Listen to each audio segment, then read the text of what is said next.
India ആദ്യമായി ആതിഥ്യം വഹിച്ച ലോക തേക്ക് സമ്മേളനത്തിന് വേദിയായ സ്ഥലം? ഉത്തരം കൊച്ചി. ഇന്ത്യ ആദ്യമായി ആതിഥ്യം വഹിച്ച ലോക തേക്ക് സമ്മേളനത്തിന് വേദിയായത്? ഉത്തരം കൊച്ചി.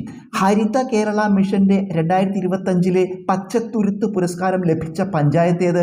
ഉത്തരം കണ്ണൂർ ജില്ലയിലെ മുഴക്കുന്ന് പഞ്ചായത്ത്. ഹരിത കേരള മിഷന്റെ 2025 പച്ചത്തുരുത്ത് പുരസ്കാരം ലഭിച്ച പഞ്ചായത്ത് ഏത്? ഉത്തരം കണ്ണൂർ ജില്ലയിലെ മുഴക്കുന്ന് പഞ്ചായത്ത്.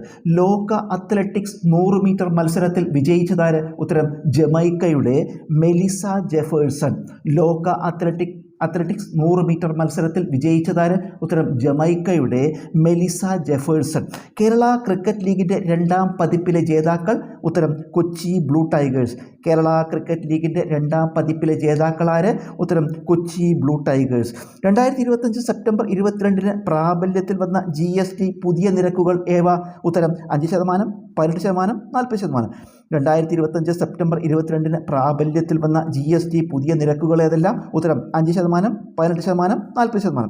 നേതാജി സുഭാഷ് ചന്ദ്രബോസിൻ്റെ രാഷ്ട്രീയ ഗുരുവാര്? ഉത്തരം ചിത്തരഞ്ജൻ ദാസ്. നേതാജി സുഭാഷ് ചന്ദ്രബോസിൻ്റെ രാഷ്ട്രീയ ഗുരുവാര്? ഉത്തരം ചിത്തരഞ്ജൻ ദാസ്.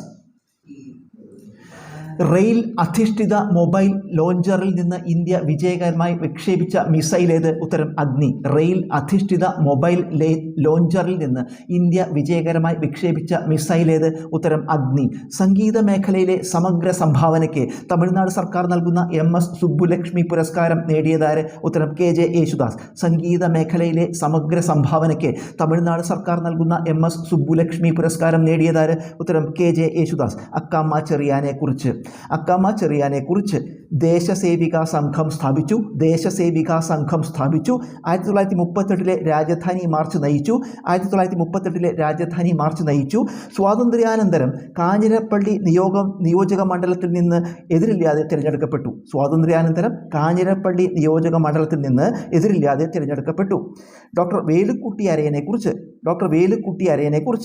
അരയ സർവീസ് സൊസൈറ്റി സ്ഥാപിച്ചു. പിന്തിരിഞ്ഞു നോക്കുമ്പോൾ എന്ന ആത്മകഥ രചിച്ചു. 1952 ലാൻഡ് റിക്ലമേഷൻ സ്കീം തയ്യാറാക്കി കൊച്ചി സർക്കാരിന് സമർപ്പിച്ചു.